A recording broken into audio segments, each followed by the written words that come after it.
안녕하세요, 치아쌤입니다. 저는 턱관절 교합학회 인정이면서 저희 치과가 턱관절 교육 이수치과로 턱관절 치료도 정말 많이 하고 있는데요. 2023년도에도 턱관절 교합학회에 가서 턱관절 치료와 여러 가지 물리치료에 대해 많이 알아보고 왔답니다. 턱관절 물리치료는 아무 치과에서 할 수 있진 않고요. 치과대학병원 구강내과에서 할 수 있거나 일반 치과 중에서는 턱관절 교육 이수치과, 인증치과에서만 가능합니다. 특히 날씨가 추워지면 관절과 근육이 차가워지고 뻣뻣해지면서 턱관절 통증 환자가 많이 오고 있어요. 턱관절 증상이 생기는 원인 파악이 제일 중요한데요. 보통 치과에서는 그냥 약만 주고 보낸다고 하더라고요. 저 같은 경우에는 검사와 엑스레이 촬영을 통해서 원인을 찾아내는 것에 가장 시간을 많이 할애하고 있어요. 그럼 그 원인을 한번 살펴볼까요? 첫 번째 가장 많은 원인은 야간 이갈이와 이악물기입니다.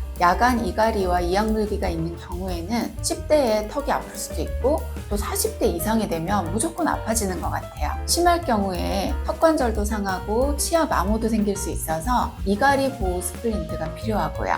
두 번째 가장 많은 원인은 턱관절 디스크의 문제예요. 턱에서 딱딱 소리가 나는 분들 당장은 통증이 없을 수 있는데요. 이건 본인의 어떤 불특정한 이유로 턱관절 디스크가 제 위치에 있지 않고 빠져서 나는 경우예요. 턱관절 통증이 생길 수 있는 잠재력을 가지고 있는 것이기 때문에 주의하셔야 돼요. 부드러운 음식으로 섭취하시고 껌이나 카라멜 등을 드시면 안 됩니다. 세 번째는 턱을 옆으로 움직일 때 측방 운동이라고 하는데요. 송곳니가 먼저 닿지 않고 어금니가 먼저 닿으면 턱이 아플 수가 있어요. 전방으로 턱을 이렇게 움직일 때도 앞니가 먼저 닿아야 하는데 어금니가 먼저 닿는 경우도 턱이 아플 수가 있고요. 이 경우에는 치아 교정이 필요해요. 턱관절이 아플 때, 또 소리가 날 때 원인을 먼저 잘 파악해주는 치과를 찾아보세요. 턱관절 질환은 만성 통증으로 바뀌면 일상이 너무 힘들어지거든요. 먹고 말하기 위해 턱을 움직이는 것이 힘들어져요. 여기까지 턱관절 교합학회를 다녀온 치아쌤이었습니다. 감사합니다.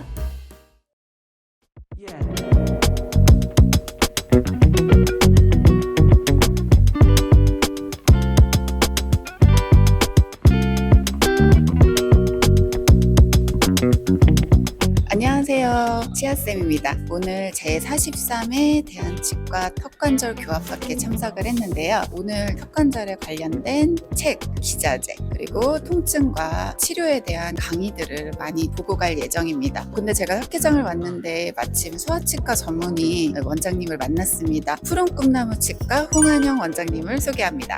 원장님 안녕하세요. 안녕하세요. 제 절친입니다. 저는 교정치과를 하고 있어서 턱관절에 관심이 많아서 왔는데요. 우리 소아치과 원장님께서는 턱관절 학회 어떻게 오셨을까요?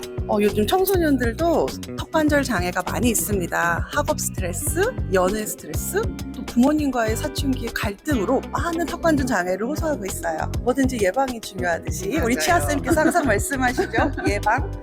네. 예방이 중요하듯이 미리 물리치료와 조기 관리를 통해서 심해지는 걸 예방할 수 있어요. 그래서 열심히 공부하러 왔습니다. 저도 우리 환자분들 턱관절에 대한 예방을 위해서 많이 공부하고 돌아갈게요. 감사합니다. 감사합니다.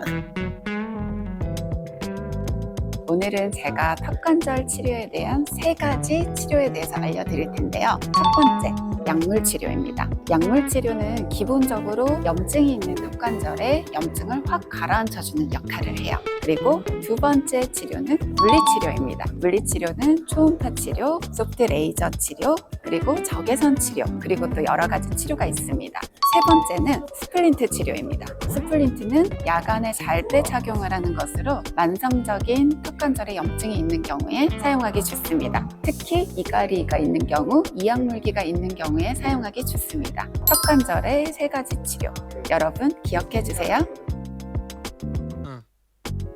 턱관절 치료를 위한 치과를 고르는 법을 알려드릴게요. 첫 번째는 턱관절 통증에 대한 원인 파악을 제대로 해주는가, 그리고 두 번째는 치료에 대한 확실한 컨셉과 체계가 있는가, 물리치료, 스플린트 치료, 그리고 교합에 대한 치료에 대한 확실한 컨셉과 체계가 있는가, 이 부분이 굉장히 중요합니다. 세 번째는 스플린트를 정확하게 환자분에게 맞춰서 제작을 할 수 있는가, 이 부분이 중요합니다. 이 세 가지를 보시고 턱관절 치과를 선택하시면 되겠습니다.